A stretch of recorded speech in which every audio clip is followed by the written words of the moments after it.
Hello everyone and welcome to Katharine's Creatures. This is a series where we get to talk a little bit about and touch base upon various mythological creatures, beast beings, and the like, pulled from lore worldwide. And I always like to preface by saying that I am not a linguist, so if I mispronounce anything along the way, I apologize in advance. And today I wanted to talk about this kind of a group term called Apkallu. Hopefully I pronounced that closely. It's also, these entities were also grouply known as Abgal, and if Abgal sounds familiar, last week's creature is also an Abgal, spelled the same but from a very different belief system, because this group kind of stems from Sumerian, Mesopotamian era, really early on.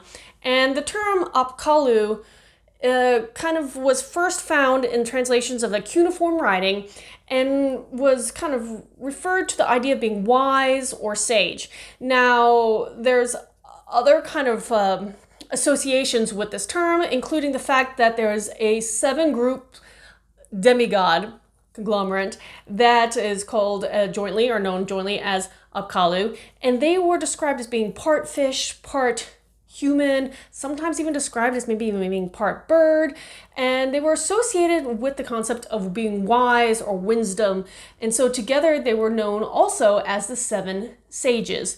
In the story of Gilgamesh, after the Great Flood occurs, there are more sages that start appearing in this belief, but all those that come after the flood happen to be only human. So no more of these kind of hybridized entities. Now, there are Apkallu figurines, and they're described again being these kind of half human, half fish, or sometimes bird-headed being-like entities, and they were all again associated with the concept of being wise and wisdom.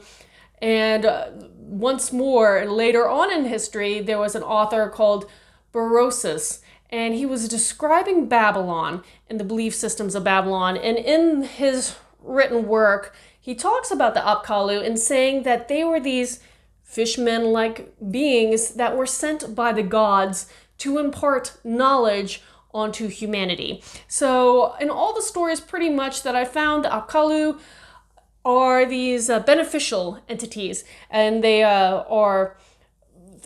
represent, again, being wise, smart, and they do right by humanity because they do try to pass on their knowledge to us. And fortunately, there's not much more I have on that, but again, this whole Mesopotamian, early Sumerian area, there's not much we've been able to find and recover, because the Epic of Gilgamesh is probably the best known work of the time, and even that is fragmentized. So we know what we know, and there's probably a lot of stuff that has been lost to history, which is unfortunate. But if you have any questions about this or anything else, please post them in the comments below or reach out to me on any of my other social media. And until then, Skål.